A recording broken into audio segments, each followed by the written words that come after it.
This is Addressable System Test 27. I'm going to be testing two of the multi-sensors in the rear of the house in day and night mode. I'll explain more when I'm doing that. I will be replacing the optical smoke detector in the front upstairs bedroom with a multi-sensor, and we'll do that first. I've got the programmer here, and we've got the tablet laptop thing ready to go with Loop Explorer. So what we'll do first is we'll just reconfigure this, and then we'll test the system, and that'll be it. I'm now going to connect the panel to Loop Explorer. I'm going to use this USB to Kentech adapter. And that just plugs in right there. The right enable's already on. I'll switch that on before I start recording. I'm just going to plug the USB cable into this adapter here, like that. And then I'm going to plug the other end into the laptop. So I'm going to plug the panel into the computer. And now I'm going to check in Device Manager what COM port it goes under. It goes under COM 5. We'll just go into Loop Explorer, Loop. There we go. There's Loop Explorer. Want to go into Connect to Synchro Panel. Okay. New site. We will set that to Adobe Home. 1108.2022, and that should be a standard. There it is there. Set the direction. This is what I download the config from the panel onto the computer, so the arrow is pointing this way from the control panel to the computer. So I'm going to click synchronize, and that is now downloading the configuration from the panel to the computer. So that's the configuration now downloaded into Loop Explorer. So I'm going to open it like that, and you can see all the devices on the system. Just expand that. I'm trying to look through the camera at the same time, which is a bad idea. The reason why I'm filming it with the camera instead of using a screen capture is, well, the screen capture just won't work on here for some reason. I could watch this. It does work now. No, it doesn't. The record option's not there. We can't record right now, try again later, some crap like that. I just want to get this done. I'm not going to fiddle with this any longer. So just leave that. And we'll film it with the phone and get it over with. So just got to do a few checks first, make sure the settings aren't all messed up. Because normally when I download the configuration from the panel to Loop Explorer, there's a slight issue with these boxes here becoming unticked. So resound for fire in the same zone is ticked, correct. Resound for fire in other zone, that's what I want. So those two are ticked, so we're good. This is zone indicators. Zone of first LED indicator. No, just leave that alone. Details. No, there's no intrinsically safe devices. Common ring mode, yes. One loop, correct. No, we don't want to invert the display, so we'll leave that alone, and that's that done. The device in question is the one in the bedroom. We want to swap that over to a multi-sensor, so we're going to go and find it. It's going to be one of these photoelectric downstairs hallway cupboard. Try one of these ones. Loft space. Upstairs rear bedroom. Upstairs dormer bedroom. Front upstairs bedroom. Okay, let's go in here and change the device type. I want to change that to a Discovery, so find Discovery, multi-sensor. Multi-sensor Discovery. Click on that. And change. Did that change it? Yes, it did. So that's my multi-sensor. I'll just make sure the modes are correct. Sensor properties. Mode free, yeah, we'll just leave that alone. day mode and night mode will be the same for this sensor. Okay. We'll tweak around with those settings if we have any problems with it, but I'm just going to leave it as default right now. I'm going to double check the multi-sensors in the kitchen and rear living room and dining room area. So that's the kitchen heat multi-sensor. For this one is the dining room. We'll go into sensor properties. Mode 5 during the day, mode 3 during the night. Correct. So where's this one? Utility room. Double click on that and double check these settings. Mode 5 for day, mode 3 for night. Correct. This one is in rear living room, and that should be the same. Mode 5 for day, mode 3 for night. Cool. So that's all hunky-dory. So I'm going to connect to the panel, and we're going to send the configuration from the computer to the control panel. So I'm now going to click synchronize.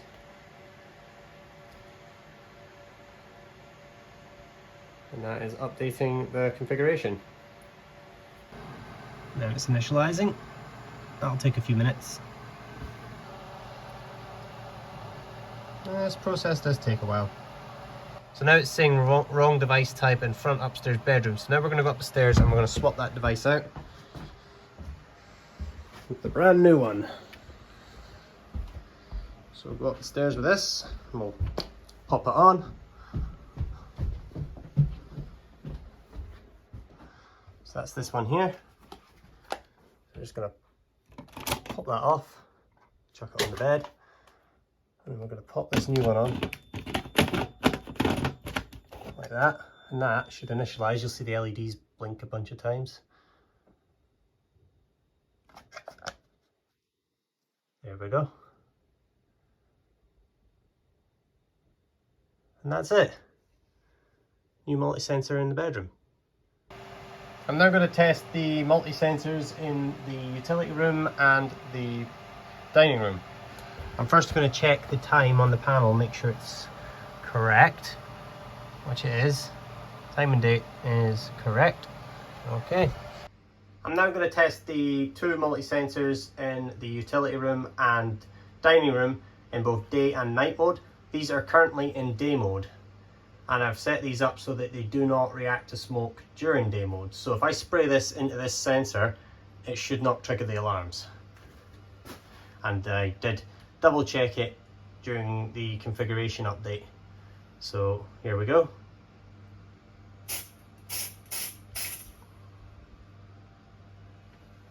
The LEDs might blink a bit faster, but it should still just ignore the smoke. If it activates, we'll have to get Loop Explorer out again and do some reconfiguring.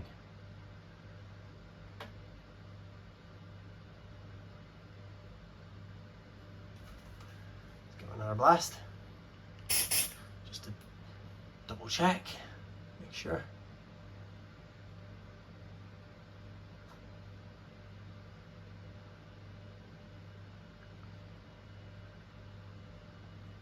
It appears to have passed. So that one works. I'm just going to use this container to clear it. Okay, so that's that cleared. I want it going off when I'm spraying it, not randomly. So we'll go back. So we'll go back through here and we'll spray this one. Get it in shot. There we go. That's the first two blasts.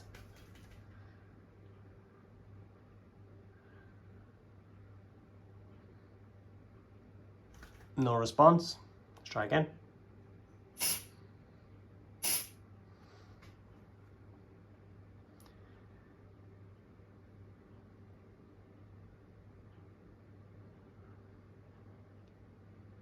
think that one's also passed. So, not reacting to smoke during the day, which is good. So let's waft that clear.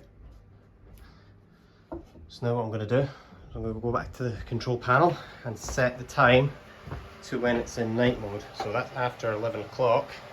So I'll just set it to 12 or 1 AM. So we're going to go into here,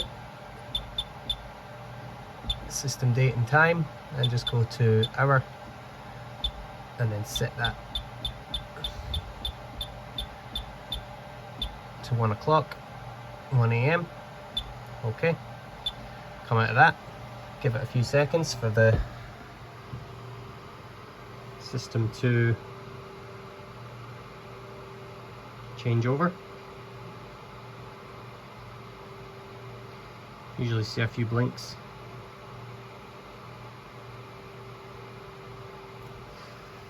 Or not.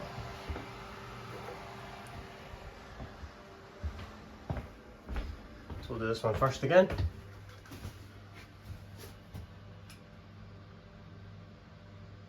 Yeah. There's the configuration being changed over. So that should be in night mode now. Oh.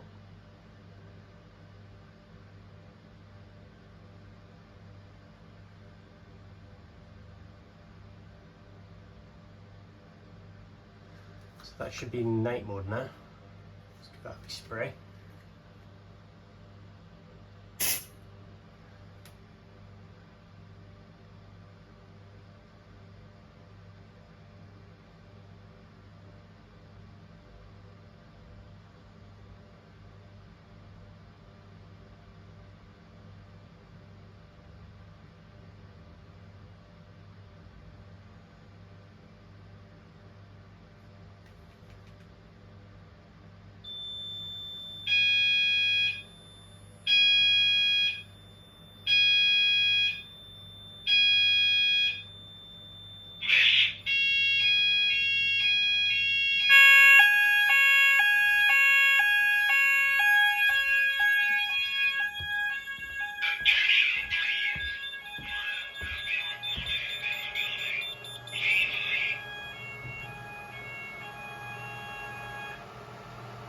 Okay, that's the first one.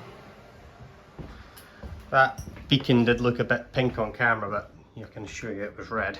It's just the amount of sunlight. It's quite a bright day today. The temperature is about 25 degrees Celsius outside right now. So I'm going to spray this one now. I forgot to test the heat mode, but we'll do that in a second. I'll swap it back to day and then I'll do the heat mode. See, that ceiling needs plastered again. I heard the pre-alarm go off briefly before it went into full. So you got the alert message. Oh. Alert.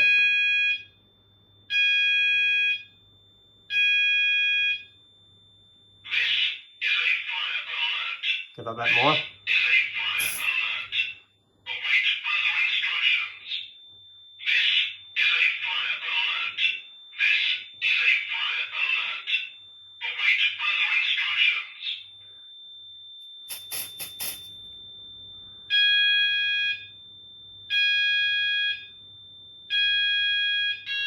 There we go.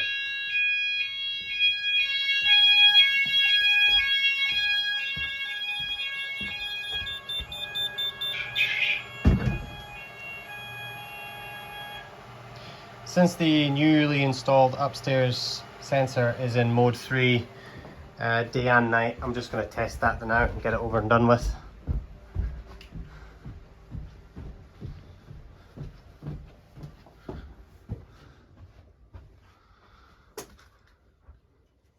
Just blast that.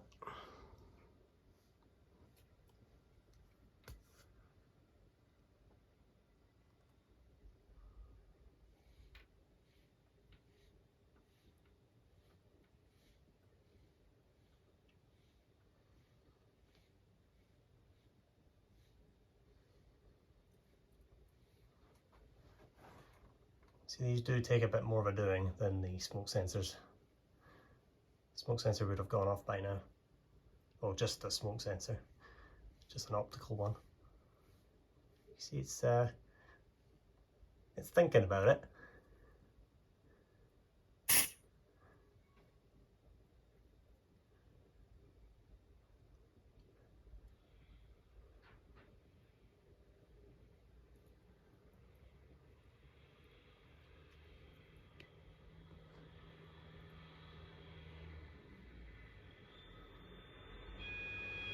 There's pre-alarm.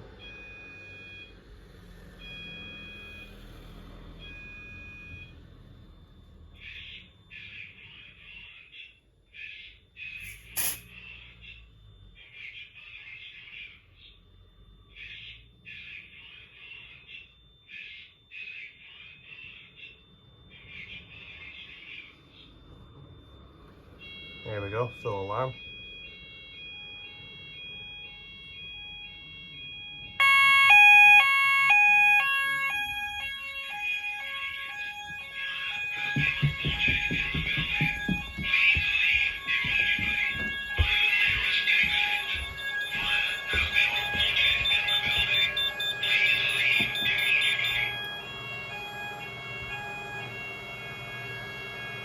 Okay, those work fine. I'm going to now test those multi-sensors with heat in day mode only. So now I'm going to reset the time back to the current time. So I just need to check what the time is.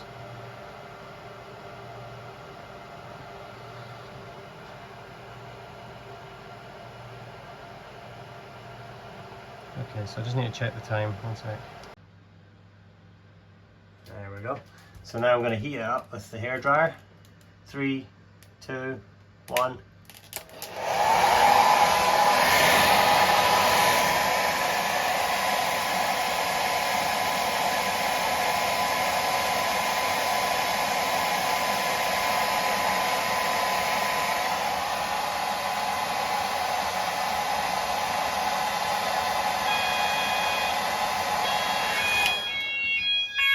Okay.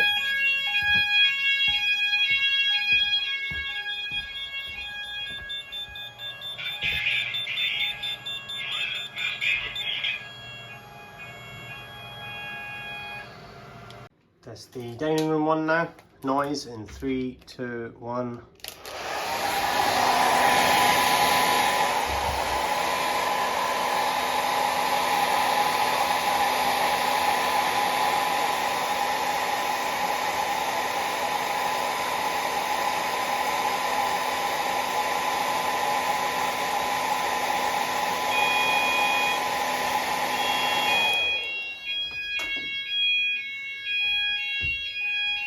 Okay.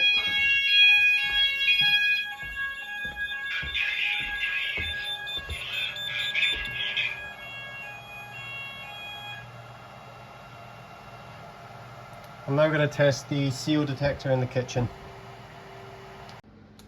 Okay, this is quite a screechy one, so 3, 2, 1.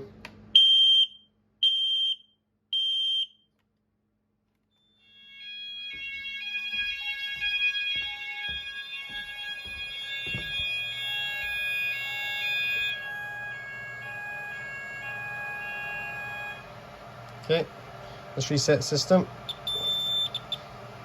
There's the blue light there telling you it's received the signal from the other devices. Because that is the panel interface module for the eco sensors.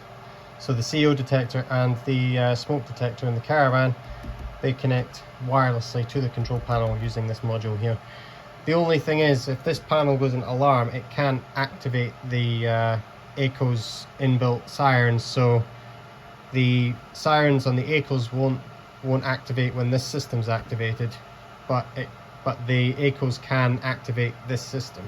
So it's a one-way deal. I think there is a version of this panel interface module that does two-way, so if this goes into alarm, you can tell this to activate the Ecos as well. I might think about getting that, but it's not too much of a problem. The alarms in the house can be heard in the caravan. Not enough to wake you, but you can hear them. And I think, you know, someone will go out there and wake anybody up who's sleeping in there if there's a fire in the house. So let's go out to the caravan now and test the vicious screechy echo of doom. Ear raping 5000.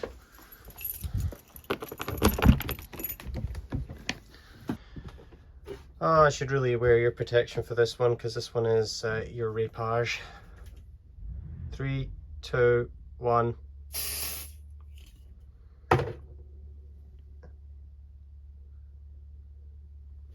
You'll see the blue light for the wireless communications. Let's try and silence it. Oh, shut up. There we go. Oh, I hate that one. I absolutely hate it.